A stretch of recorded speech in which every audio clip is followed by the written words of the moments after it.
Hey,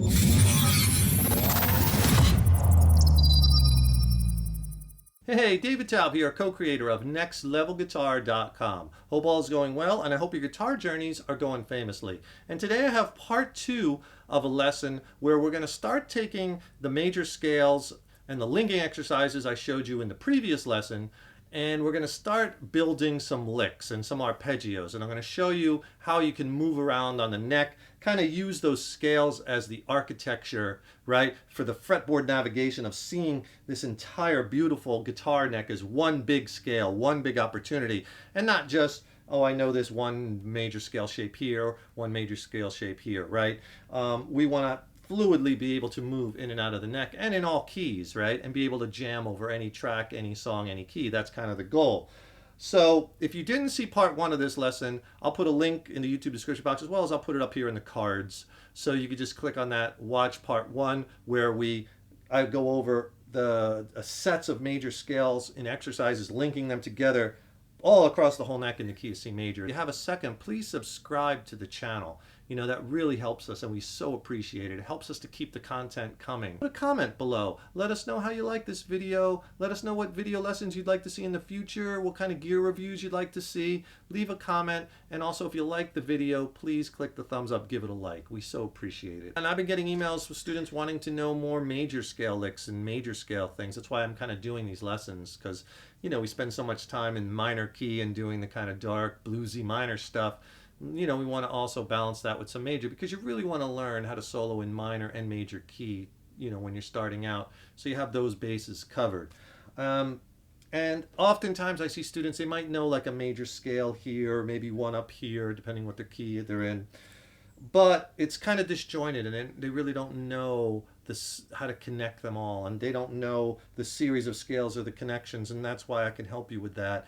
So your playing can get more fluid, and you can phrase things together and glide across the neck, and not just up and down vertically like in the box or boxes. For instructional purposes, I just have a totally clean sound dialed up, just with a splash of reverb. And let's learn a lick based off of that first major scale that I showed you. That's this one.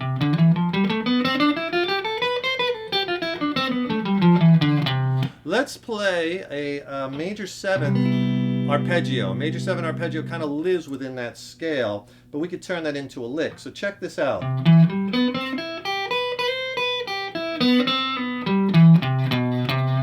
Okay, so this is the arpeggio. All right, so basically a major 7th chord is a root, 3rd, 5th, and 7th, major 7th, right? And we're in the key of C major. C major is the only major key with no sharps or flats. The notes in the C major scale, C, D, E, F, G, A, B, C, right? So if we want to play a C major 7th chord, we want to play the notes, the root, the 3rd, the 5th, and the 7th. That's what makes up a C major 7th chord. So we want to play the root C, the 3rd E, the 5th G, and the major 7th B. Those are the notes in that major 7th. C major, no matter where you play it. Right, here's another one up here. And here's one here. There's our root there for that chord. Right? C major 7. So arpeggio is just the notes in the chord played separately. A nice one is this one. Okay, so here it is slow, and I'll tab it out for you.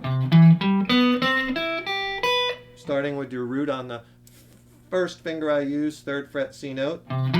2 notes, then 1 note, then 2 notes, then kind of roll the finger, roll that 2nd finger to catch the E note on the B string, 1, so it's 2 notes, 1 note, 2 notes, 1 note, 2 notes, and you could slide up to that C.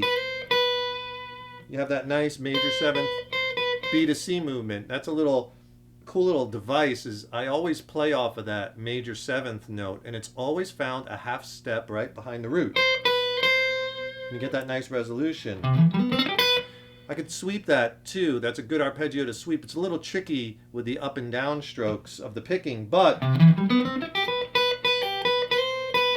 you play all kinds of different all kinds of different licks right in there,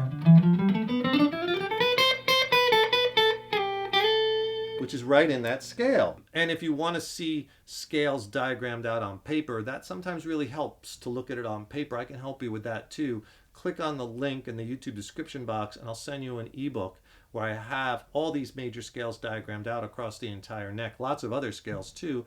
And also in that ebook, I teach you how to use the modes of the major scale. Because if you know your major scales, you're kind of on the path to knowing all the modes of the major scale. It just becomes about application.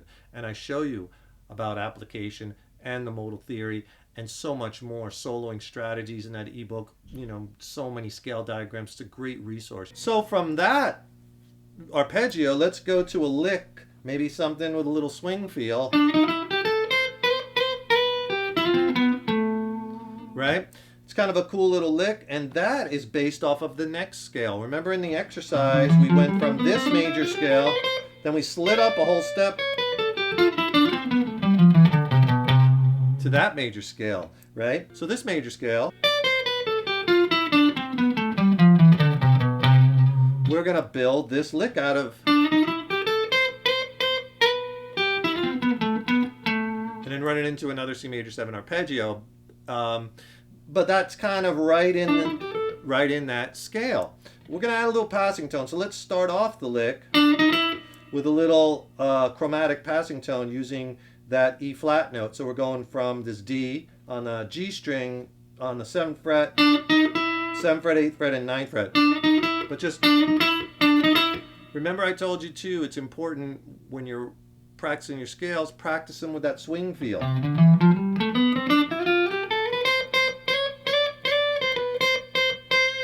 Right? So this kind of lick is all kind of play with that do-ba-do-ba-do-ba-do-ba-do-ba kind of swing feel. So the next two notes, 8th and 10th fret of your B string. Then we go to that B note, that major 7. Then we're going to do a little half step slide to our root note. Then we use this G, this B flat in passing. Just whatever you do, don't hold that note. It'll sound really sour to the ear, but the passing note is nice because if you use it quickly to get to the B, then your ear really can't pick up the dissonance because you're playing through it so quickly. But if you stay on it, it will sound out of key. So I like to use that in passing. Here it is slow so far. And we can connect that from our major 7 arpeggio. We could do something like this.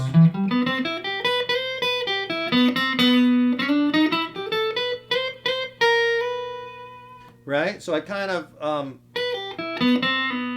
descended the arpeggio, landed on the C note, then just went up a whole step and started the lick. Remember I showed you the C major 7th chord earlier. But we're going to play an arpeggio. Right? Cut the notes off. Don't let them bleed into each other. Another good one, the sweep. You can also use that B note, major 7, little pickup note. So, when we get to our B flat passing, then we play. There's that nice arpeggio. We can end on that A note. Sounds really nice. So we have our C major 7th arpeggio from our first scale to our lick.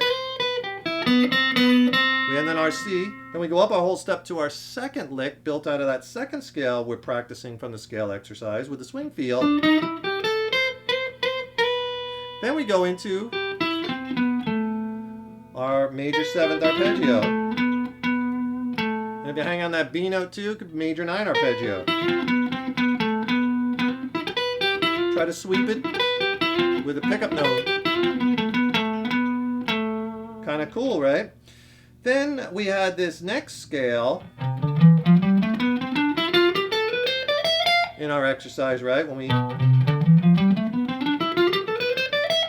what we could do there, since we're ending our lick probably on the A, could do like a little skipping thirds right down that scale. That's a cool little device. So all I'm doing is this. And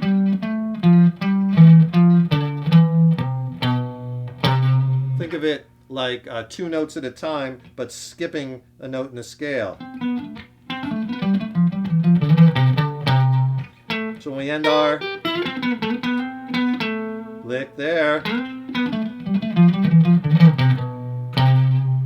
dramatic pause on the B note, right? Then maybe we can come up here to this next scale that we learned, which was this one.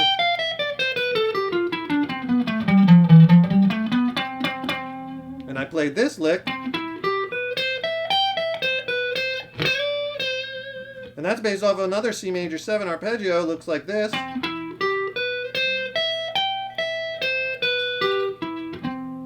Right? But you don't have to play the whole arpeggio. We can just play a little piece of it. Because good arpeggio playing really takes, you know, your arpeggios and kind of mixes them together with your scales and kind of going back and forth and mixing it in. We're not just playing the arpeggio all the way down, all the way up, or like just like we wouldn't play any of these scales all the way down and all the way up. Like I was explaining in the last lesson, we were doing it as an exercise to get them under our fingers, to get our fretboard navigation down, to get down the architecture. All together, if we string them together, you could do something like this.